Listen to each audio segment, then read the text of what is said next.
প্রথমেই আপনাদের সকলকে স্বাগত জানাই টক থিয়েটারের একটি নতুন এপিসোডে।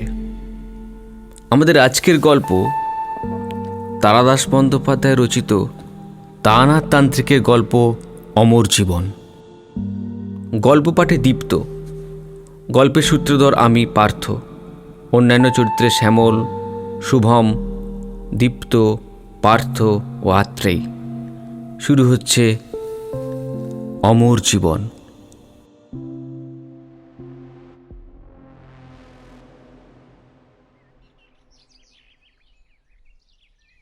মঠ লেনে তারানাথের বাড়িতে আমাদের চিরাচরিত আড্ডা বসেছে। আজ ছিল জন্মাষ্টমীর ছুটি। দুপুরের পরেই কিশোরী সেন আর আমি গল্পের জন্য হানা দিয়েছি তারানাথের বৈঠকখানায়। আমরা আসবার সময় মোড়ের দোকান থেকে কিনে আনা তারানাথের প্রিয় সিগারেট পাসিং শোয়ের প্যাকেটটা বাড়িয়ে দিলাম। এটা না হলে তারানাথের গল্পের মেজাজ আসে না। নানা রকম কথা বলতে বলতে নিজের ছোটবেলার কথা বলতে আরম্ভ করল তারানাথ। সাধারণত সে নিজের পুরনো জীবন সম্বন্ধে কিছু বলতে চায় না, অন্তত সাধারণ পারিবারিক তথ্যগুলো আলোচনা করে না। বেছে বেছে কেবল অদ্ভুত ও অলৌকিক অভিজ্ঞতার গল্প শোনায়। আজ হঠাৎ কিশোরী জিজ্ঞেস করল, আচ্ছা, আপনি তন্ত্র সাধনার উৎসাহ পেলেন, মানে প্রেরণা পেলেন কোথা থেকে? আপনার পূর্বপুরুষদের মধ্যে কি কেউ আগে তন্ত্রসাধক ছিলেন? মানে আমি বলতে চাইছি যে এই ধারাটি কি পরিবারে আগে থেকে ছিল? সিগারেটের শেষ অংশ ছাইদানি হিসাবে ব্যবহৃত নারকেলের মালায় গুঁজে দিতে দিতে তারানাথ বলল, তা বলতে পারো। একেবারে রক্তাম্বরধারী তান্ত্রিক কেউ না থাকলেও বাপ ঠাকুর দাদা প্রপিতামহের ভেতরে অনেকেই রীতিমতো সাধক শ্রেণীর মানুষ ছিলেন, বুঝলে। এই যেমন আমার আপন ছোট ঠাকুরদা, মানে বাবার ছোট কাকা, তিনি তো কৈশোরেই গৃহত্যাগী হয়ে চলে গিয়েছিলেন। আপনার ছোট ঠাকুরদা আর কখনো সংসার জীবনে ফিরে আসেননি? না না, তবে একবার তার সন্ধান পাওয়া গিয়েছিল, সেও এক বলবার মতো গল্প, বুঝলে। আরে বলুন না, আজকের আসর সেটা দিয়েই শুরু হোক। হ্যাঁ, বেশ বেশ, বলছি।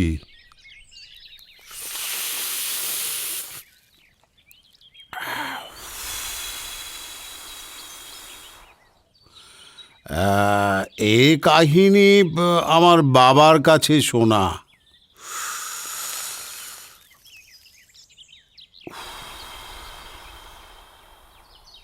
বাবা খুব সুন্দর করে গুছিয়ে গল্প বলতে পারতেন। এ বিষয়ে তার নাম ছিল। আমাদের গাঁয়ের ষড়শী চাটুর্যের বৈঠকখানায় সন্ধ্যাবেলায় রোজ জমাটি আড্ডা বসত। বাবা ছিলেন সেই আড্ডার প্রধান কথক। যখনকার কথা বলছি সেটা 1915 সাল হবে। আমি বাড়ি ছাড়া বহুকাল। ইউরোপে প্রথম মহাসমর সবে শুরু হয়েছে। শ্রাবণ মাসের শেষের দিক, দিন তিনেক হলো অবিশ্রান্ত বৃষ্টি হয়ে চলেছে। আকাশে মেঘ থাকায় সন্ধে নেমেছে একটু তাড়াতাড়ি। ষড়শী চাটুর্যের বৈঠকখানায় সন্ধ্যা আড্ডা জমে উঠেছে দারুণ। ষড়শী চাটুর্যের আড্ডা যে এ গ্রামে বিখ্যাত, এমন ঢালাও তামাকের ব্যবস্থা আর কারো বাড়িতে নেই। তাছাড়া আড্ডার মধ্যে অন্তত একবার এই কাঁসার বাটিতে করে সর্ষের তেল দিয়ে জবজবে করে মাখা মুড়ি, ছোলা ভাজা তো আসবেই। সেদিন হচ্ছিল গল্পের রাজা ভূতের গল্প। বাড়ির ভেতর থেকে চাল ভাজা ছোলা ভাজা এসে গিয়েছে, হুঁকো ঘুরছে হাতে হাতে। ঘরের কড়িকাঠ থেকে লোহার বাঁকানো হুকে ঝুলছে হিন্সের ডবল পোলতের বাতি। সজল বাতাসে সেটা সামান্য দুলছে, ফলে আড্ডা ধাড়িদের ছায়া দুলছে বৈঠকখানার দেওয়ালে। আলো ছায়ায় মায়ায় জমে উঠেছে অপ্রাকৃত গল্পের আসর। আমার বাবা বললেন,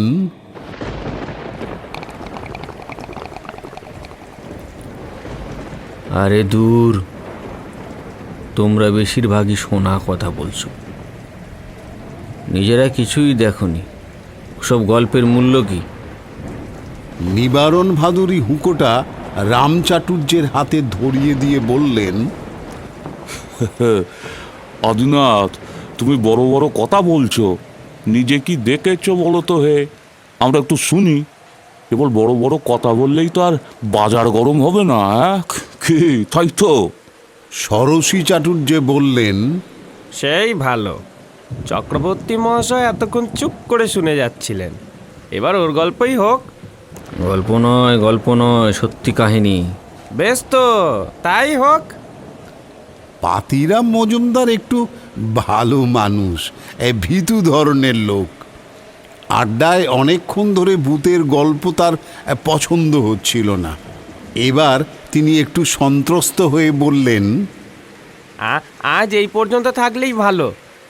দেখছো তো আকাশের গতি, আর বেশি জোরে নামলে বাড়ি ফেরা মুশকিল হয়ে পড়বে। শুনছ মেঘের ডাক?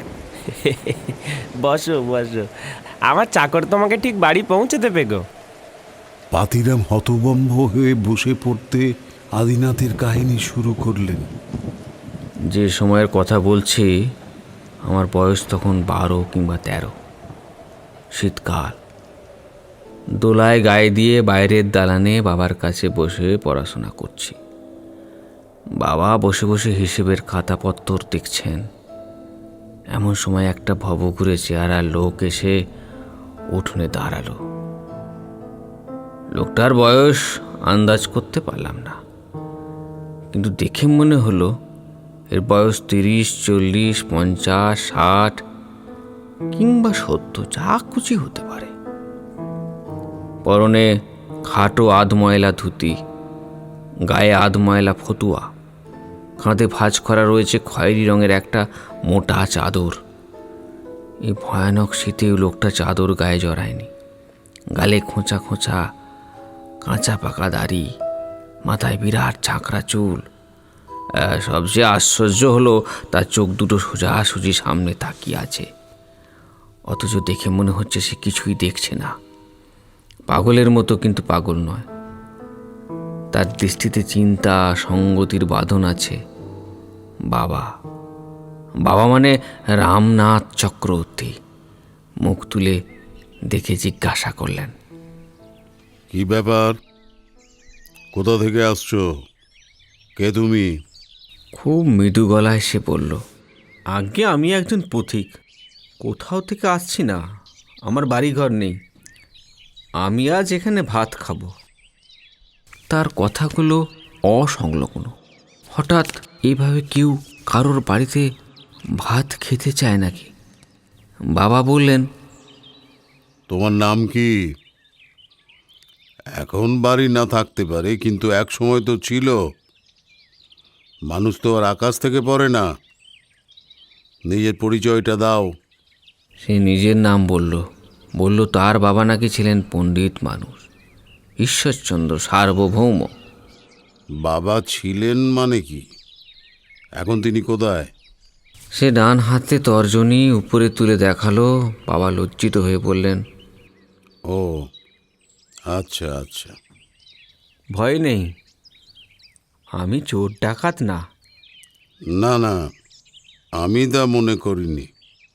আসলে তোমার কথাবার্তা একটু অদ্ভুত ধরনের কি না, তাই আর কি। উঠোনে নিম গাছের তলায় কুঁয়ো থেকে বালতি করে হাত পা ধুয়ে এসে লোকটা এসে বারান্দায় উঠে বসল। বাবা জিজ্ঞাসা করলেন, এখন কি কিছু খাবে? রাত্রিরে কোথায় ছিলে? সকালে উঠেই হাঁটছো বুঝি? বাবা কেন এ প্রশ্ন করলেন তা আবছা আবছা বুঝতে পারলাম। মাইল চারেক দূরে চাঁপাগাড়ি ছাড়া কাছাকাছি আর অন্য কোনো গ্রাম নেই। তারপরে গ্রাম ময়নাচাঁদা, অনেক দূর। সকালে উঠে সেখান থেকে হেঁটে আসা সম্ভব নয়। লোকটা কি বলে বাবা সেটাই দেখতে চাইলেন। সে সহজভাবে বলল, না আমি এখন কিছু খাবো না, আমি সেই একেবারে দুপুরে ভাত খাবো। আর যদি থাকতে দেন তাহলে আজ রাত্রিটাকে থেকে যেতে পারি। এই ভিটেতে আসলে একটু স্বপ্ন দেখতে হবে কি না। কথাটা শুনে ভাবলাম লোকটা চোর ডাকাত না হতে পারে, কিন্তু পাগল নিশ্চয়ই। হ্যাঁ, স্বপ্ন দেখতে হবে মানে? রাগ করবেন না, আমার কথাবার্তা একটু পাগলাটে মতন, কিন্তু আমি লোকটা খারাপ নই। আচ্ছা, আপনাদের বাড়ির দক্ষিণ দিকের ভিত সামান্য নিচু, তা জানেন? সমস্ত বাড়িটা একটু কাত হয়ে আছে, উত্তরে উঠে দক্ষিণে ঝুঁকে। আপনাদের বাড়িতে শালিক বসে না, খেয়াল করেছেন কখনো? আপনি তো এ বাড়ির কর্তা, আপনার অনামিকা মধ্যমার চেয়ে বড়। আচ্ছা, এ বাড়ির প্রত্যেক বড় ছেলেরই তাই কি? ঠিক বলছি তো? আমি অবাক হয়ে গেলাম। সত্যি তো তাই। আমার মাঝের আঙুলের চেয়ে পরের আঙুলটা বড়। মেজ কাকা, ছোট কাকার বড় ছেলেরও তাই। এই লোকটার পক্ষে এত তাড়াতাড়ি জানা কি করে সম্ভব? তাতে কি? সেই জন্যে আমি এই বাড়িতে একটা রাত ঘুমিয়ে স্বপ্ন দেখতে চাই। এটাই আমার কাজ। পথে পথে ঘুরে বেড়াই, আর মন্দিরের চাতাল বা গাছের নিচে বা কোনো গেরস্থের বাড়িতে আশ্রয় নিই। সব জায়গাতে কিন্তু স্বপ্ন দেখা যায় না, ওর একটা নিয়ম আছে, সে বুঝিয়ে বলা যায় না, কিন্তু আমি ঠিক টের পাই। কাল সকালে আমি আরও অনেক কথা বলতে পারবো। বাবা কিছুক্ষণ তার দিকে তাকিয়ে বললেন, তুমি তাহলে আজ রাত্রে এখানে থাকতে চাইছো? বারে, নইলে স্বপ্ন দেখবো কি করে? জেগে কি স্বপ্ন দেখা যায়? বাবা আর কিছু মুখে বললেন না, মুখ নামিয়ে আবার হিসেবের খাতায় মন দিলেন। লোকটা দুই হাতে হাঁটু বের করে তার উপর থুতনি রেখে বসে রইল। অনেকক্ষণ পরে বারান্দা থেকে নেমে নিম গাছের গোড়ায় পড়ে থাকা একটা লম্বা কঞ্চি তুলে পুরো উঠোনটা মেপে ফেলল। 1, 2, 3, 4। তারপর নিজের মনে বিড়বিড় করে বলতে লাগলো, 38। 38 কেন? বাকি 4 কোথায় গেল? বাকি 4 না, তা কেমন করে হবে? আমরা অবাক হয়ে তাকিয়ে আছি। বাবার মুখ খাতার দিকে নামানো, কিন্তু চোখ দিয়ে তিনি লোকটার কাণ্ড দেখছেন। কিসের 38? আরও 4 বেশি হলে বা কী ক্ষতি হতো? উঠোন মাপা হয়ে গেলে কঞ্চিটা আবার যথাস্থানে রেখে এলো। দুপুরে খেতে বসে লোকটা ভাত খেলো খুব কম। একটা পাড়াগাঁয়ের বাচ্চা ছেলেও তার থেকে বেশি খেয়ে থাকে। বাবা খেতে খেতে একবার বললেন, আর ভাত নেবে না?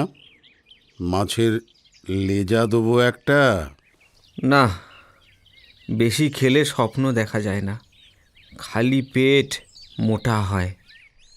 খাওয়া হয়ে গেলে গুরুজনেরা বিশ্রাম করতে গেলে লোকটা উঠোন নেমে বেশ মন দিয়ে নিম পাতা কুড়োতে লাগলো। তার কাজ করার ভঙ্গিটাও বেশ সুন্দর। একটি একটি করে হলুদ ঝরা পাতা তুলে ফুঁ দিয়ে সে হাতের মুঠোয় গুছিয়ে রাখছে। অনেক পাতা জড়ো হলে সেগুলোকে বারান্দায় এসে আলপনার মতো করে সাজাতে লাগলো। আমরা ছেলেপুরা তার কাছে দাঁড়িয়ে তার কাজ দেখছি। একটু একটু করে নিম পাতা দিয়ে তৈরি বারান্দার উপর সুন্দর একটা আলপনা ভেসে উঠল। সে মাথা একদিকে কাত করে নিজের শিল্পকর্ম দেখতে লাগলো। আমি জিজ্ঞাসা করলাম, এটা কি হলো? বলো তো এটা কি হলো? এটা তো আলপনা, কিন্তু এ দিয়ে কি হয়? আচ্ছা, এটা দেখে তোমার মনে কি ভাব জাগছে? না না, বলো। ভালো লাগছে, দেখতেও খুব সুন্দর লাগছে। বাহ, তাহলে তো তুমি আসল জিনিসটাই বুঝে গেছো। এটা দিয়ে কিছু হয় না, ভালো লাগে তাই বানালাম। আমার খুব পছন্দ হয়ে গেল তাকে। তার কথার অর্থ বুঝতে না পারলেও বক্তব্যের সৌন্দর্য ও গভীরতা আমাকে স্পর্শ করল। রাত্রে সে কিছু খেল না, বলল, স্বপ্ন দেখার দিন রাত্রে মুখ এঁটো করতে নেই। বাবা বৈঠকখানার ভেতর মশারি টাঙিয়ে বিছানা করে দিয়েছিলেন, কিন্তু সে শুলো উঠোনের পাশের বারান্দায়। আমি রাত্রে শুতাম মায়ের কাছে। ভেতর বাড়ির সেই শোবার ঘরের জানলা দিয়ে নাট মন্দিরের ওপাশে বারান্দাটা বেশ কিছুটা দেখা যায়। অনেক রাত্রে একবার ঘুম ভেঙে তাকিয়ে দেখি নাট মন্দিরের ওদিকটায় যেন হালকা নীল রঙের আলোয় উদ্ভাসিত হয়ে রয়েছে। আমার চোখে তখন গভীর ঘুম লেগে আছে। খাটের ওদিকে ঘুমন্ত মায়ের গভীর নিঃশ্বাসের শব্দ শুনতে পাচ্ছি। ঝিমঝিম করছে দুপুর রাত, সেই আবছা চেতনার মধ্যেও অবাক হলাম, কিসের আলো ওখানে? ওদিকে তো বারান্দা, সেই অতিথি তো শুয়ে আছে। সব ভাবতে ভাবতে কখন যে ঘুমিয়ে পড়েছি জানি না। সকালবেলায় নাট মন্দিরে আসর বসলো ওই স্বপ্ন কাহিনী শোনার। মোটা মোটা থামের আড়ালে মা কাকিমারাও এসে দাঁড়িয়ে আছেন। স্বপ্ন দেখেছ তাহলে কাল রাত্রে? আগে হ্যাঁ, আমি জানতাম দেখতে পাবো। কি দেখলে? কর্তামশাই, ভালো খবর বলি। আপনার এক ভাই ছোটবেলায় বাড়ি থেকে পালিয়ে গেছিল কি না? হ্যাঁ, আমার সবচেয়ে ছোট ভাই 14 বছর বয়সে বাড়ি ছেড়ে চলে যায়। কিন্তু তুমি কিভাবে? স্বপ্নে দেখেছি। শুনুন, আপনার সেই ভাই জীবিত আছে। সে কি? কোথায় সে? বেঁচে থাকলে বাড়ি ফিরে আসছে না কেন? উনি এখন সন্ন্যাসী, উত্তর ভারতে কোথাও আছেন। জায়গাটা ভালো করে ধরতে পারলাম না, তবে উনি যে আর বাড়ি ফিরবেন না সেটা বুঝতে পারলাম। কেদারনাথ নাম ছিল না? ঠিক, কেদারই ছিল তার নাম। বাড়ির মেয়েরা থামের আড়াল থেকে বেরিয়ে এসছিল। আমি লোকটির দিকে তাকিয়ে আছি। সত্যি তো আমাদের ছোট কাকা 15 বছর বয়স পূর্ণ হবার কয়েকদিন আগেই এক বস্ত্রে বাড়ি থেকে চলে যান। তাকে আমরা কখনো দেখিনি। ছোট কাকার গৃহত্যাগের গল্প আমরা শৈশব থেকে শুনে আসছি। এর মধ্যে ঠাকুমাকে ধরে নিয়ে এসছেন মেজ কাকিমা। রাম, রাম, কই বাবা? ও রাম, কে এসেছে? কি বলছে এরা? কি মা, আমি এখানে। কিন্তু তুমি এখানে এলে কেন? মেজ বৌমা কি বলছে রাম? ছোটকুর খবর নাকি পাওয়া গেছে? মানে এই লোকটি বলছে যে ও কাল থেকে আমাদের বাড়ির অতিথি। ও নাকি স্বপ্ন দেখেছে ছোটকু বেঁচে আছে, ভালো আছে। এ কি, তুমি দাঁড়িয়ে দাঁড়িয়ে কাঁদছো কেন? বসো, বসো এখানে। তুমি কে বাবা? মা, আমিও আপনার একটা ছেলে।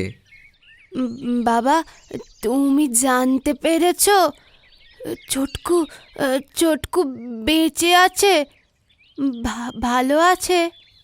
হ্যাঁ মা। কি করে জানলে? মা, আমি ঠকজোচ্চর বা ধর্মের ব্যবসাদার হলে বলতাম। বিশেষ ক্ষমতায় ডাকিনী যোগিনীকে বশ করে বা নানা রকম কঠিন প্রক্রিয়া করে জেনেছি এবার এত টাকা দিন যে যজ্ঞ করে সে ছেলেকে ফিরিয়ে আনব। কিন্তু আপনাকে বাজে কথা বলবো না, ওসব কিছুই আমি জানি না। আমার একটা জন্মগত ক্ষমতা আছে, আমি স্বপ্নে অনেক কিছু দেখতে পাই। কাল রাত্রে এ বাড়িতে ঘুমিয়ে জানতে পারলাম আপনার ছোট ছেলের কথা। সে কি ফিরবে না বাবা? না মা, আর কেনই বা ফেরাবেন? তিনি ভালো আছেন, সন্ন্যাস গ্রহণ করে ঈশ্বরের আরাধনা করছেন। জানেন মা, হিন্দু ধর্ম বলে কোনো বংশের ছেলে যদি সন্ন্যাসী হয়ে যায় তাহলে সেই বংশ পবিত্র হয়ে যায়। আনন্দ করুন মা, ছেলের গৌরবে আনন্দ করুন। বাবা, যদি আমার ছোটকু ভালো থাকে, শান্তিতে থাকে, তাহলে সে নাই বা ফিরল। তার সুখে আমার সুখ। বাছা, তুমি এইটুকু খবর যে দিলে, তাতে ভগবান তোমার মঙ্গল করুন। তুমি আমাকে মা বলে ডাকলে আমি তোমাকে আশীর্বাদ করছি। মা, আপনি দেখবেন আপনার ছেলেকে? আমি দেখাতে পারি, কিন্তু কথা দিন তাকে ফিরে আসার জন্য আদেশ করবেন না। তাহলে তো হয়তো সে ফিরে আসবে, কিন্তু তার এতদিনের সাধনা নষ্ট হয়ে যাবে। জগতে মাতৃশক্তি একটা বিরাট শক্তি, কেউ তাকে লঙ্ঘন করতে পারে না। কথা দিন মা। দেখো ভাই, এটা একটু বাড়াবাড়ি হয়ে যাচ্ছে। মাকে সরল মানুষ পেয়ে তুমি... তুই থাম দেখি বাবা। বাবা, আমি কথা দিলাম। আমাকে কি করতে হবে তুমি বলো। কিচ্ছু না, আপনি এখানে বসুন। মা আর মেজো কাকিমা তাকে ধরে আছেন। ঠাকুর দালানের মেঝেতে বসিয়ে দিলেন। সামনে বসে লোকটা ঠাকুমার হাত আলতো করে ছুঁয়ে বলল, এবার আমার দিকে তাকান। হ্যাঁ, মন শক্ত করুন মা, একদম হালকা করে দিন।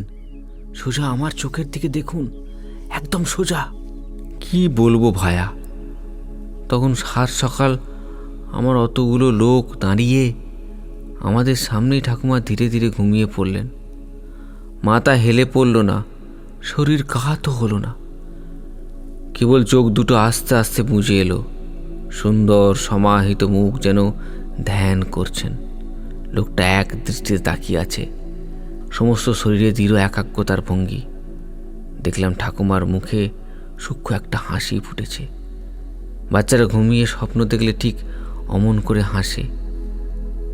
2-4 মিনিট হাসিটা রইল, তারপর ধীরে ধীরে মিলিয়ে গেল। ঠাকুমা আবার শান্ত সমাহিত, বাহ্যিক কোনো আবেগ শূন্য। লোকটা মৃদু গলায় ডাকল, মা, এবারে জাগুন। দেখা হয়েছে তো, এবার তাকান। আস্তে আস্তে ঠাকুমা চোখ খুললেন, যেন একটু অবাক হয়ে চারিদিকে তাকালেন। কোথায় কোথায় রয়েছে মানুষ, বুঝতে না পারলে যেভাবে তাকায়। তারপর সামনের লোকটিকে দেখে তার মুখ খুশিতে উজ্জ্বল হয়ে উঠল। হয়েছে মা? বাবা, হয়েছে হয়েছে। কি দেখলে মা? ছোটকুকে দেখতে পেলে? সে কথার উত্তর না দিয়ে বৌমাদের বললেন ঘরে দিয়ে আসতে। 2 পা গিয়ে পিছন ফিরে তাকালেন। ঠাকুমা লোকটির দিকে তাকিয়ে স্পষ্ট গলায় বললেন, আমি কিছুটা বুঝতে পেরেছি তুমি কে। আবার এসো, হ্যাঁ, মাঝে মাঝে এসো বাবা। আসবো মা, মাঝে মাঝে আসবো। ঠাকুমা চলে গেলে বাবা বললেন, এই কি উৎপাত! কি চাও তুমি? তুমি কে? আমি একজন সাধারণ মানুষ, পথে ঘাটে ঘুরে বেড়াই। আপনি কি আমাকে অবিশ্বাস করছেন? আমি তো আপনার কাছে কিছু চাইনি, কেবল এক রাত্রির আশ্রয় ছাড়া। মাকে তুমি কি দেখালে? মাও তো তোমাকে কি বলে গেলেন বুঝলাম না, এর মানে কি? উনি বুড়ো মানুষ, ছেলে নিরুদ্দেশ হয়ে যাওয়ায় মনে দুঃখ রয়েছে। সে দুঃখ মা ছাড়া কেউ বোঝে না। ওকে যদি একটু আনন্দ আর একটু স্বস্তি দিয়ে থাকি তাহলে কি ক্ষতি হয়েছে বলুন? তা নয়, মানে মাকে কেন হঠাৎ মানে বলছি যে হঠাৎ তো নয়, কারণ আছে। বললে যদি রাগ না করেন তবে বলতে পারি। বলো। রাগ করার মতো কথা নিশ্চয়ই বলবে না। আপনার মা আর বেশি দিন বাঁচবেন না। সে তো জানা কথাই। উনি বুড়ো হয়েছেন, 85 বছর বয়স। এটা আর তুমি নূতন কথা কি বললে? আর পৌষ মাসের 3 তারিখ, এই ফাগুন মাসে 15ই শুক্ল ত্রয়োদশীর দিন সকালে উনি চলে যাবেন। ছেলের খবর জানতে পারতেন না, একটা কষ্ট নিয়ে যেতেন, তাই একটু আনন্দ দিয়ে গেলাম ওনাকে। তুমি তো অদ্ভুত লোক। আমার বাড়িতে অতিথি হয়ে আমার মায়ের মৃত্যুর কথা বলছো। জানো, তোমাকে আমি ইচ্ছা করলে ওই দেখুন, আপনি রাগ করবেন না বলে কথা দিয়েও রাগ করছেন। কিন্তু আপনাদের সবাইকে রেখে ভগবানের নাম করতে করতে মা পুণ্যবতীর মতো চলে যাবেন, এর চেয়ে ভালো আর কি হতে পারে? দেহ ধারণ করলে একদিন ছেড়ে যেতেই হয়, কেউ চিরজীবী না। আর আমার এই কথা যদি না ফলে তাহলে তো ভালোই, তখন না হয় আমাকে প্রাণ ভরে গালাগাল দেবেন। তুমি আমাকে দেখাতে পারো? আমি যদি ছোটকুকে দেখতে পাই তাহলে বিশ্বাস করি। পারো দেখাতে? আপনাকে বিশ্বাস করানোর দায় আমার নেই। আপনি অবিশ্বাস করলে তাতে আমার কিছু এসে যাবে না। অকারণে শক্তির অপব্যয় করতে নেই। তার মানে তোমার মধ্যে কোথাও ফাঁকি আছে, তুমি চালাকি করছো। আপনার মা কিন্তু তা মনে করেন না। আচ্ছা, একটা কাজ করা যাক, আপনার বংশের একটা হারানো জিনিসের সন্ধান আপনাকে দিয়ে যাই, তাহলে হয়তো আমাকে আর পুরোপুরি জোচ্চোর মনে হবে না। কেমন? কি জিনিস? 3 পুরুষ আগে আপনাদের বংশে একটা অষ্টধাতুর বিষ্ণু মূর্তি ছিল, জানেন কি? হ্যাঁ, ঠিক কথা। 3 বা 4 পুরুষে কেন, আরও বহু বছর আগে থেকে সেই মূর্তি আমাদের গৃহদেবতা হিসেবে পুজো করা হতো। কিন্তু বর্গী হাঙ্গামার সময় আমার পূর্বপুরুষরা সেই মূর্তি যে কোথায় লুকিয়ে ফেলে আর নয়তো কোথাও হারিয়ে যায়, তার পাওয়া যায়নি। তুমি কি বলতে চাও? আমি জানতে পেরেছি সেই মূর্তি কোথায় আছে। আপনার লোকেদের কাউকে একটা বলুন একটা শাবল নিয়ে আমার সঙ্গে আসতে। আপনারাও আসুন। ঠাকুর দালান থেকে নেমে দেউরির ভেতর দিয়ে লোকটি উঠোনে গিয়ে নামল। পেছনে পেছনে বাড়ির সবাই মিছিল করে চলল। সে এমনভাবে হাঁটছে যেন নিশ্চিতভাবে জানে কোথায় আছে। বাড়ির উত্তর দিকের ভিতরের কোণায় এসে থামল। গদাধর নামের একজন কর্মচারীর হাতে দিল শাবল। সে তাকে বলল, এখানে ভিত খোঁড়ো। মাটি কতটা খুঁড়তে হবে বলুন তো? মাটি নয়, দেওয়ালের গা থেকে 3-4টে ইট খসাতে হবে। এই এই এই এই এই জায়গা। হ্যাঁ, সে কি কথা? ভিতের ইট খসালে বাড়ির ক্ষতি হবে না? কিচ্ছু হবে না, কয়েকটা ইট মাত্র। কালই রাজমিস্ত্রিকে ডেকে গাঁথিয়ে নেবেন। কিন্তু এখানটাতেই খুঁড়তে হবে কেন? কারণ এ বাড়ির উত্তরে উঁচু, আর এইখানে উত্তরের ভিত শেষ। এখানে বিষ্ণু রয়েছেন বলে সময়ের সঙ্গে সঙ্গে এদিকটা মাটিতে বসে যায়নি। জানেন তো, যে জমির উপর বাড়ি তৈরি হয় রকম অনুযায়ী 50, 100 কি 150 বছরের ভিত সামান্য কিছুটা বসে যায়। আপনাদের বাড়িতেও তাই হয়েছে। কেবল বিষ্ণুর অধিষ্ঠানের জন্য উত্তর দিক সামান্য উঁচু। তাছাড়া এখন মাপলাম 42 হাত হলো না তো, সদর দরজা থেকে 38 হাত মাত্র। তাই এখানেই নিশ্চয়ই থাকবে, না হলে আরও 4 হাত ওদিকে হতো। তুমি কি মাঝে মাঝে বলো, তার কোনো মানে হয় না, বুঝলে? কিসে 4 হাত কম? ও একটা হিসেব আপনাকে বোঝাতে পারবো না। নিন, শুরু করতে বলুন। ভিতে প্রথমে শাবলের ঘা পড়তেই আমরা সবাই মিলে ভিড় করে গদাধরকে ধরে ঘিরে ধরলাম। গদাধর আলতো গাঁথনির জোর আলগা করছে, আর আমরা রুদ্ধ নিঃশ্বাসে অপেক্ষা করে আছি। 3-4 ইট খসতেই একটা চতুষ্কোণ গহ্বর বেরিয়ে পড়ল। শাবল রেখে তার মধ্যে হাত ঢুকিয়ে গদাধর বের করে আনলো অপরূপ সুন্দর গঠনের একটা দেব মূর্তি। এতদিন অবহেলায় পড়ে থেকেও তার উজ্জ্বল্য নষ্ট হয়নি। প্রায় 1 হাত লম্বা বিগ্রহ, মাথায় ছত্র, মুখে হাসি। বাবা গদাধরের হাত থেকে মূর্তিটা নিয়ে 2 হাতে মাথায় ধরে বলতে লাগলেন, জয় বিষ্ণু, জয় জয় শ্রী বিষ্ণু দেবতা, জয় শ্রী বিষ্ণু, জয় জয় শ্রী বিষ্ণু।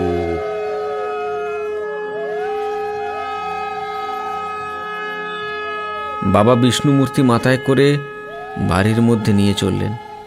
সেটি তখনকার মতো রাখবার জন্য ঠাকুর ঘরে পাঠিয়ে দেওয়া হলো। মেয়েরা ভিতরে চলে গেলেন। অমরের হাত ধরে বাবা বললেন, ভাই, তুমি আমাকে মার্জনা করো।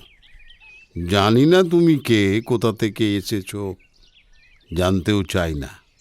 তোমার আশ্চর্য ক্ষমতার কথা আমি স্বীকার করলাম। যদি খারাপ ব্যবহার করে থাকি তাহলে মনে রেখো না। সকলের অনুরোধেও লোকটি সেদিন আর থাকতে রাজি হলো না। বাবা শেষে বললেন, তাহলে কি এই ধরে নেব যে তুমি আমায় মার্জনা করলে না? ছি, ও কথা বলবেন না। আমি এই রকমই ভবঘুরে ধরনের এক জায়গায় 2 দিন থাকতে ভালো লাগে না। তবে একটা কথা বলে যাই, আপনাদের বংশ খুব পবিত্র, ঈশ্বরের আশীর্বাদপুত বংশ। এক পুরুষ বাদ দিয়ে এই বংশে একজন করে সাধক জন্মগ্রহণ করবেন। আপনার ভাই তো সন্ন্যাসী হয়ে গিয়েছেন, এর পরের পুরুষ নয়। এখন যারা ছোট, এদের মধ্যে কারো সন্তান অলৌকিক ক্ষমতা নিয়ে জন্মাবে। সংসারে থেকেও সংসারী হবে না। আপনি তার জন্ম বৃদ্ধ বয়সে দেখে যেতে পারবেন। কি করে বুঝবেও সে কে? তার জন্মের সময় আকাশে আশ্চর্য নীল উল্কাপাত হবে। নীল রঙের আলোয় ভরে যাবে চারিদিক। এখনও অবশ্য তা দেরি আছে, মনে রাখবেন কথাটা। আচ্ছা, চলি তাহলে।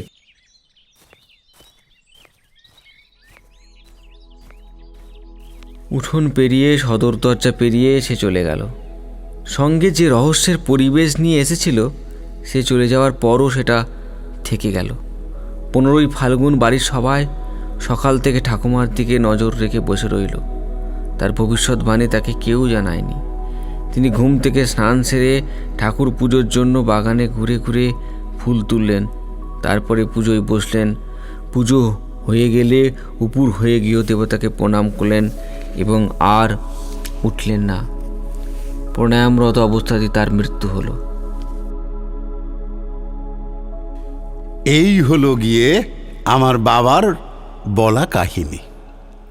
এই লম্বা কাহিনী একটানা বলে বাবা একটু থামলেন। বর্ষণমুখ রাত্রির জল ভেজা বাতাস ক্রমাগত দুলিয়ে চলেছে ষড়শী চাটুর্যের বৈঠকখানার ঝুলন্ত লণ্ঠনটা। সেই সঙ্গে দেওয়ালে নড়ছে ঘরে বসে থাকা মানুষের ছায়া। আড্ডায় মাঝে মধ্যে একটা সময় আসে যখন সবাই চুপ হয়ে যায়। জমাট গল্পে ও একটা মহিমা আছে, যে গল্প সত্য, মিথ্যা, অবিশ্বাস্য যাই হোক না কেন, ভালো করে বলতে পারলে শ্রোতারা মুগ্ধ হয়। ষড়শী চাটুর্য বললেন,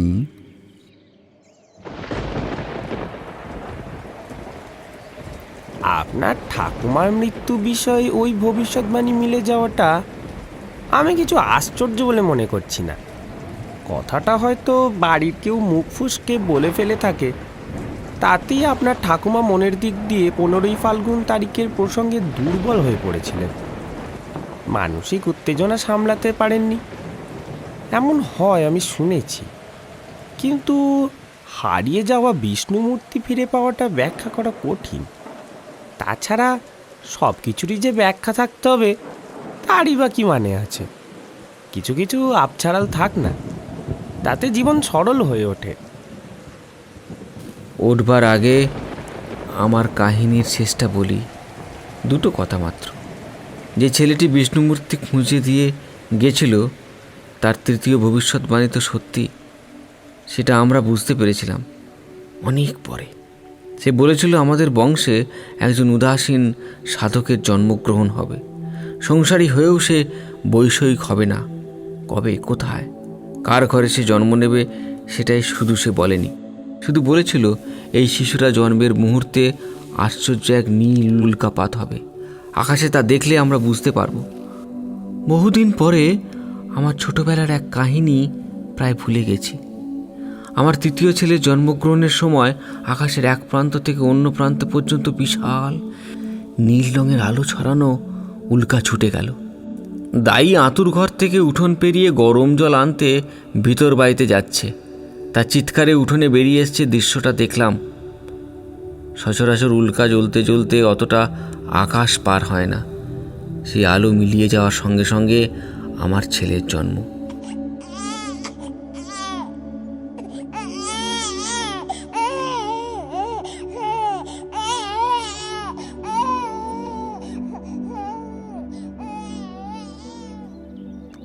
আপনি তো আপনার বাবার তৃতীয় সন্তান, তাই না?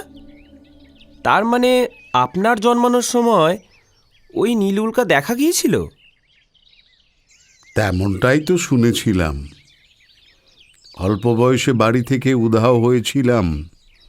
মাঝে মাঝে বাড়ি ফিরে আসি, তবে সে খুবই কম। ওই ভবঘুরেমির সময়টা আমার যে কি সুন্দর কেটেছে তার কি বলবো। কোনো পিছুটান নেই, কোনো দায় দায়িত্ব নেই, কেবল এই পৃথিবীর পথে পথে ঘুরে বেড়ানো। কিন্তু ব্যাপারটা অত সহজ নয়।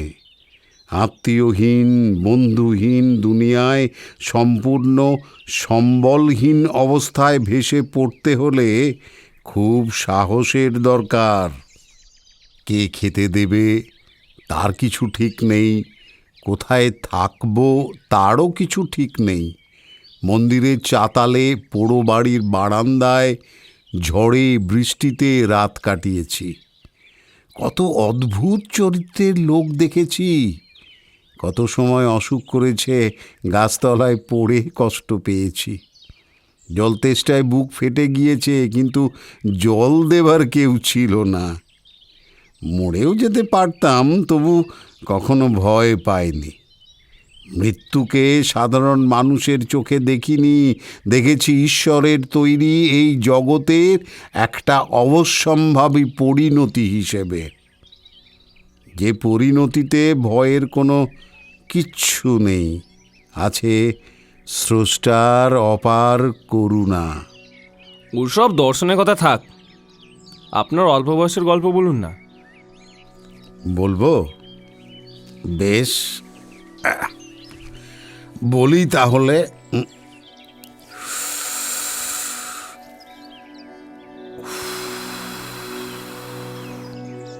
আগে বলে রাখি, এই কাহিনী বাবা যখন ষোড়শী চাটুর্যের আড্ডার আসরে বলছেন, তখন আমি কিন্তু বাড়ি ছেড়ে বেশ দূরে। এ কাহিনী আমার তখনও জানা নেই। বাঁকুড়ার ইন্দাস অঞ্চলে ঘুরে বেড়াচ্ছি, সারা দিন হাটে মাঠে ঘুরি, রাতে যেখানে হোক আশ্রয় নিই। সেদিন বিকেল থেকে আকাশটা মেঘের ঘনঘটা। বেশি পথ না হেঁটে আলো থাকতে থাকতে একটা ছোট্ট গ্রামের সীমানায় শিব মন্দিরের চাতালে আশ্রয় নিয়েছি। গায়ে উর্নি, পায়ে খড়ম, এক পৈতেধারী বুড়ো লোক দেখি মন্দিরের সিঁড়ি দিয়ে নেমে কোথাও যাচ্ছে। মনে হলো এখানকার পূজারি। এগিয়ে গিয়ে বললাম, আগে এখানে রাত্রিটা একটু থাকা যাবে? লোকটি একান্ত নীরস এবং অমিশুক প্রকৃতির। কিছুক্ষণ আপাতমস্তক দেখে আমাকে ভালো করে দেখে নিয়ে শুকনো গলায় বলল, থাকতে ইচ্ছা থাকা, আমাকে জিজ্ঞাসা করা কি প্রয়োজন? না, ভাবলাম আপনি বোধহয় এই মন্দিরের পূজারি, কাজেই আপনার কাছে অনুমতি নেওয়াটা। কিচ্ছু দরকার নেই, আমি এখানকার পুরোহিত বটে। তবে নাট মন্দিরে যে কোনো যাত্রী আশ্রয় নিতে পারে। তবে হ্যাঁ, এখানে অতিথিশালাও নেই, খাবার দাবারের ব্যবস্থাও নেই। থাকার মধ্যে নাট মন্দির, থাকতে চাইলে থাকো। সে তো তারপর চলে গেল। আমার পথ হাঁটার সম্বল বলতে একটা ঝোলা, তার মধ্যে একখানা ঘটি, গায়ের চাদর, একখানা রুদ্র ডামরের পুঁথি, আর কয়েকখানা বাবলা গাছের দাঁতন কাঠি, আর 1 টাকা 12 আনা পয়সা। এর বেশি কিছু প্রয়োজনও বোধ করিনি কখনো। পঞ্চমুণ্ডির আসনে বসা এক হিন্দিভাষী সাধু শিক্ষা দিয়েছিলেন আগামীকালের জন্য কোনো সঞ্চয় না করতে। তার উপদেশ মনের মধ্যে গেঁথে রেখেছি। আজ পর্যন্ত সেই অভ্যাস বজায় রেখে চলছি। এদিকে ক্রমে ক্রমে আকাশটা মেঘে অন্ধকার হয়ে আসছে। ঝোলাসহ নাট মন্দিরের উপরে উঠে একখানা থামের গোড়ায় গিয়ে বসলাম। থামে হেলান দিয়ে পা ছড়িয়ে আরাম করে বসলাম। হঠাৎ নাট মন্দিরের চাতালের কিছুটা দূরে কি একটা নড়ল বলে মনে হলো। সন্ধে ঘনিয়ে আসছে, পরিষ্কার দেখাও যায় না, কিন্তু কোনো কিছু নড়লে আবছা আলোয় আন্দাজ করা যায় বটে। ভালো করে তাকিয়ে দেখি কেউ একজন শুয়ে আছে সেখানে। শোয়া অবস্থায় পাশ ফেরা নড়াচড়াটা চোখে পড়ছে। তখন আমি হেঁকে বললাম, কে কে ওখানে? আমি আমি কে? পৃথিবীতে সবাই তো আমি। যাত্রী? এ সংসারে সবাই যাত্রী, সবাই কোথাও না কোথাও চলেছে। ভাবলাম, বাপরে, এ তো গুরু মশাইয়ের মতো কথা বলে। তবে তার কণ্ঠস্বর মৃদু, ভদ্র ও মার্জিত। পথচলতি লোকের কথা বলার ভঙ্গিটা তো সাধারণ এমন মার্জিত হয় না। একটু কৌতূহল হয় বললাম, এসো, এদিকে এসো, এদিকে এসে বসো। লোকটি উঠে এলো আমার সামনে। আলো নেই, তাকে পরিষ্কার দেখতে পেলাম না, কিন্তু মনে হলো তার বয়স 40 কি 45 হবে। এ বয়সের কোনো লোককে তুমি বলাটা আমার উচিত নয়। লোকটির পরনে খাটো ধুতি আর হাফ হাতা শার্ট। সাধারণ দরিদ্র প্রতীক, কিন্তু তার আচরণে এমন কিছু বৈশিষ্ট্য আছে যা সমীহ আদায় করে। বললাম, কিছু মনে করবে না, অন্ধকারে ভালো দেখতে পাইনি, তাই তুমি বলে ফেলেছি। তাতে কি হয়েছে? জগতে সকলেই সকলের বন্ধু, বন্ধুকে তুমি বলা যায়। তা কোথায় যাবেন, আর আসছেনই বা কোথা থেকে? এবার বেশ মজার ব্যাপার হলো। পথিক মানুষটি আমাকে তুমি বলে সম্বোধন করতে লাগলো, কিন্তু তার অনুমতি পাওয়া সত্ত্বেও আমি কিছুতেই তা পারলাম না। সে বলল, কোথাও যাচ্ছি না ভাই, অনেকটা তোমারই মতো পথে পথে ঘুরে বেড়াতে ভালো লাগে। যা পাই তাই খাই, যেখানে খুশি থেমে যায়, এই আর কি। তার মানে আমারই মতন? আপনি কি করে জানলেন আমি কীরকম? ও জানা যায়, আমি বুঝতে পারি। বয়স তখন কম হলেও তারই মধ্যে অনেক সাধক, অদ্ভুত তান্ত্রিকের সঙ্গে মিশেছি। তাদের আশ্চর্য ক্রিয়াকলাপও দেখেছি। ভাবলাম, এ আর আমাকে নতুন করে কি ভয় দেখাবে। বললাম, কি করে বোঝেন? কাক চরিত্র বা লক্ষণ শাস্ত্র চর্চা করেন নাকি? না বুঝি, এভাবেই যে মন আসলে একটাই। তোমার, আমার, যদুর কিংবা মধুর, পৃথিবীর সব প্রাণীর মায়ার আবরণে আলাদা আলাদা দেখায়। পর্দা টাঙিয়ে দিলে ওপারে কী আছে আর দেখা যায় না, আবার পর্দা সরিয়ে দিলে স্পষ্ট দেখা যায়। মায়ার পর্দা সরিয়ে দিলে সবাই এক, তখন কারোর মনের কথা জানতে অসুবিধা হয় না। আপনি তো বিশিষ্ট অদ্বৈতবাদী কথা বলছেন। এ দর্শন শিক্ষা করেছেন কোথায়? আমার বাবার কাছে। ও, আপনি তবে শাস্ত্রজ্ঞানী পণ্ডিতের সন্তান। সে চুপ করে রইল। ভাবলাম কোনো কারণে সে হয়তো তার পরিবারের কথা আলোচনা করতে চায় না। এক্ষেত্রে কথা না বাড়ানোই ভদ্রতা সঙ্গত হবে।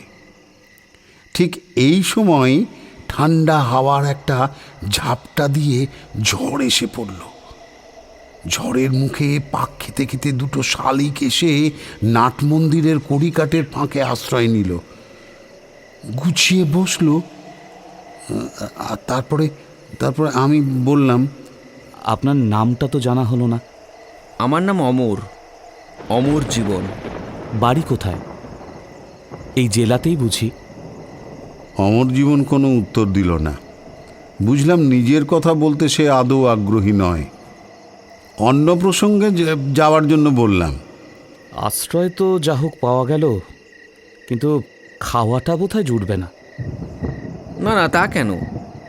ঝড়টা থামুক, খাওয়ার ব্যবস্থা হয়ে যাবে এখনই। তা কি করে হবে? কাছাকাছি তো কোনো দোকানপাট দেখছি না। গ্রামে হয়তো আছে, কিন্তু তারা কি এই ঝড় বাদলে দোকান খুলে রাখবে? হুম, মনে তো হয় না। রাত্রে কি খাও তুমি, ভাত না রুটি? আমি ঠিক সন্ন্যাসী না হলেও পথে ঘুরছি অনেক দিন, সবই অভ্যেসে আছে। বেশ বেশ, ভালো, খাবার এসে যাবে। অন্ধকারে অমরের মুখ চোখ ভালো করে দেখতে পাচ্ছি না। লোকটা পাগল নয় তো? কোথায় খাবার? কালকেই আমি এখানে ছিলাম, স্বপ্নে দেখলাম আজ তুমি আসবে, তাই একটা দিন বেশি থেকে গেলাম। এমনিতেও আমি দুরাত্রি কোথাও থাকি না। ভাবলাম নিশ্চয়ই পাগল, গতকাল রাত্রে স্বপ্ন দেখেছে তো, আজ আমি এখানে আসব। বদ্ধ পাগল ছাড়া আর কি? আপনি জানতেন আমি এখানে আসব? হ্যাঁ স্বপ্নে দেখেছেন?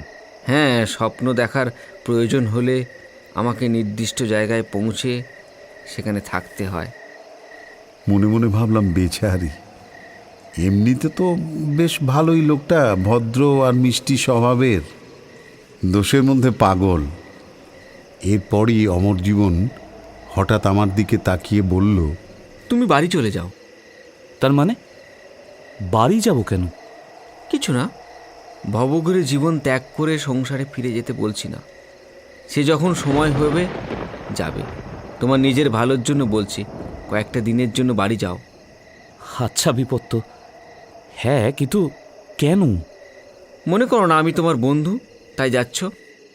তার কথাগুলো একটু কেমন কেমন, কিন্তু গলার স্বরে একটা ব্যক্তিত্বপূর্ণ দৃঢ়তা আছে। তার কথা মনোমতো না হলেও অকস্মাৎ উড়িয়ে দেওয়া যায় না।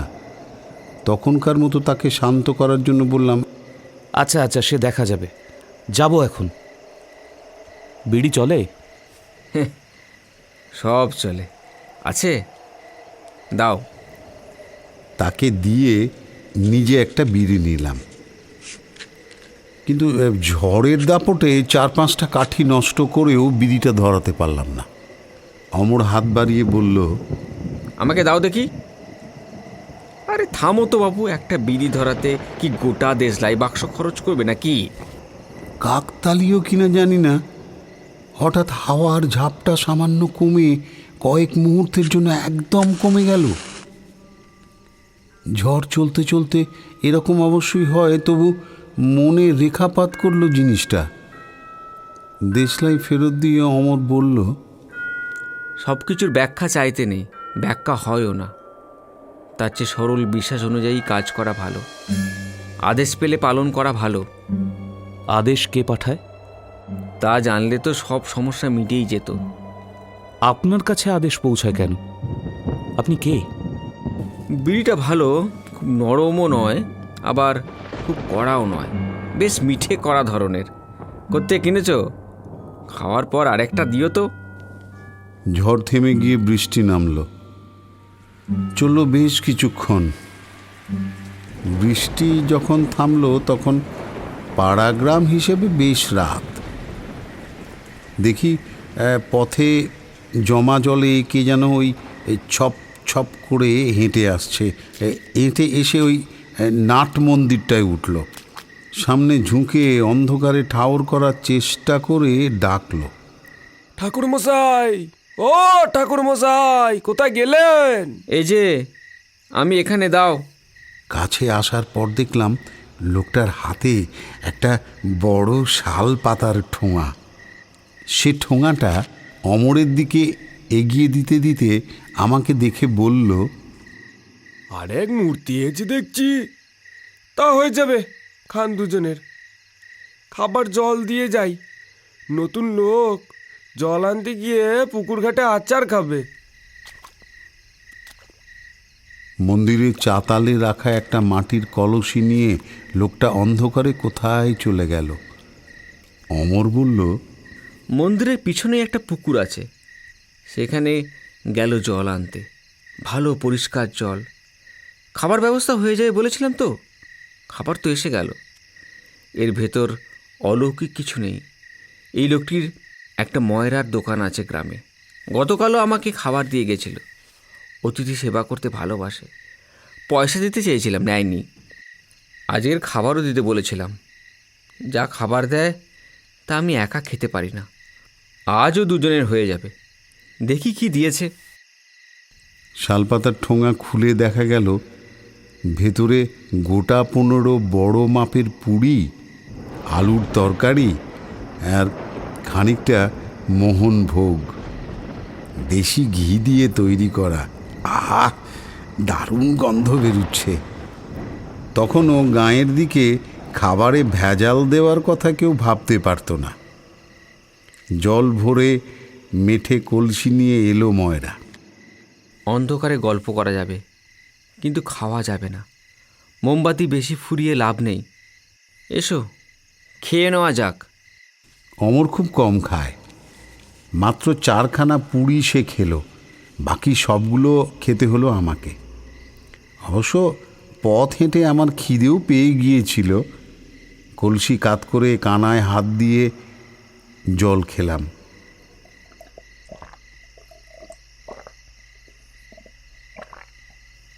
তারপর মোমবাতি নিভিয়ে দিয়ে অমর বলল, এসো, এবার গল্প করি। অন্ধকারের ভেতর থেকে তার কণ্ঠস্বর ভেসে আসতে লাগলো। কত গল্প যে শোনালো সারা রাত ধরে। তেমন কথা আমি কারো কাছে কখনো শুনিনি। যেন অচেনা ভাষায় অচেনা সুরে গান শোনাচ্ছে কেউ। আকাশ আর নক্ষত্রের গল্প, সমুদ্রের ঢেউয়ের গল্প, আগুনে বাতাস, পাহাড়, মাটির গল্প। সে আমি ভাষা দিয়ে তোমাদের বোঝাতে পারবো না। সেই রাতের কথা আমার সারা জীবন মনে থাকবে। কথা বলতে বলতে অমর জীবন হঠাৎই বলল, তোমার ছোট ঠাকুরদা গৃহত্যাগ করে চলে গেছিলেন না? হ্যাঁ, কিন্তু সে তো, উনি এখনো বেঁচে আছেন। কিন্তু আপনি কি করে? না, আর কথা নয়। রাত বোধহয় 3টে। এবার তুমি ঘুমো। বাড়ি চলে যেও কিন্তু কালকেই। তোমার ভালোর জন্যই বলছি। আমার চোখে ঘুম জড়িয়ে এসেছে। বললাম, আপনিও চলুন না, আমার সঙ্গে যাবেন? না, এবার না, এবার থাক। তবে তোমার সঙ্গে দেখা হবে আবার আমার। আমার কানে কে যেন নিদুলির মন্ত্র পড়ে দিয়েছে। আর তাকাতেই পারছি না।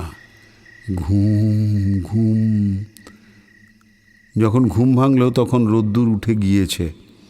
গতকাল রাত্রের মেঘ বৃষ্টির চিহ্ন নেই কোথাও। ঝকঝক করছে দিনের আলো।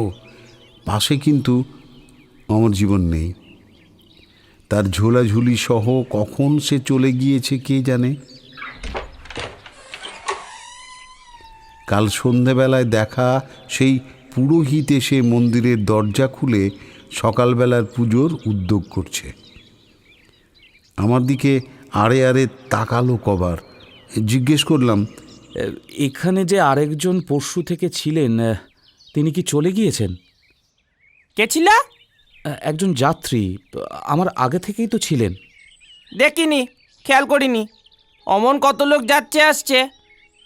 যাই হোক, অমর জীবন লোকটাকে আমার খুবই অদ্ভুত লেগেছিল।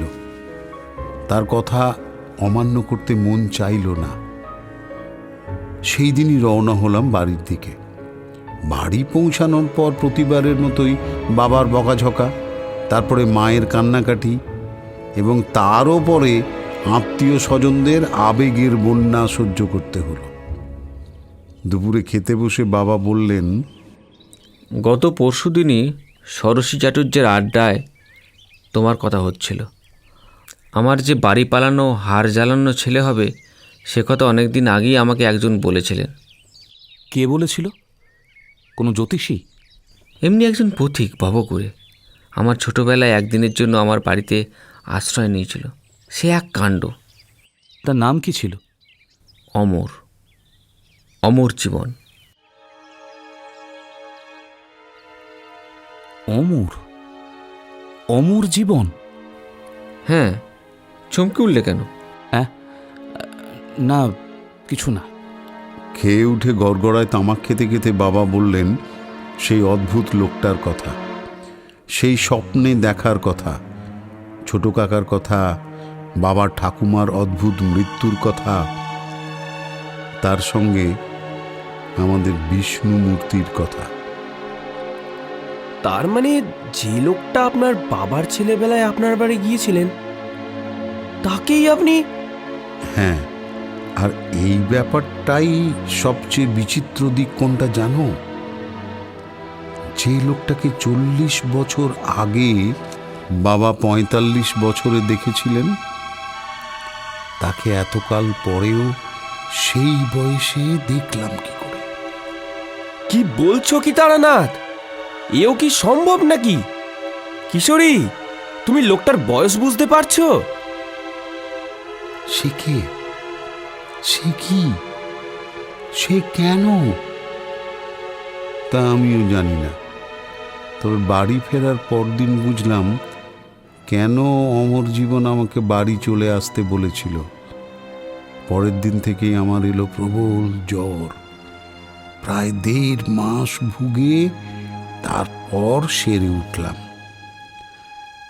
পথে থাকলে প্রাণ সংশয় হতো সন্দেহ নেই। সে যাত্রায় অমর জীবন আমাকে প্রাণে বাঁচিয়ে দিল।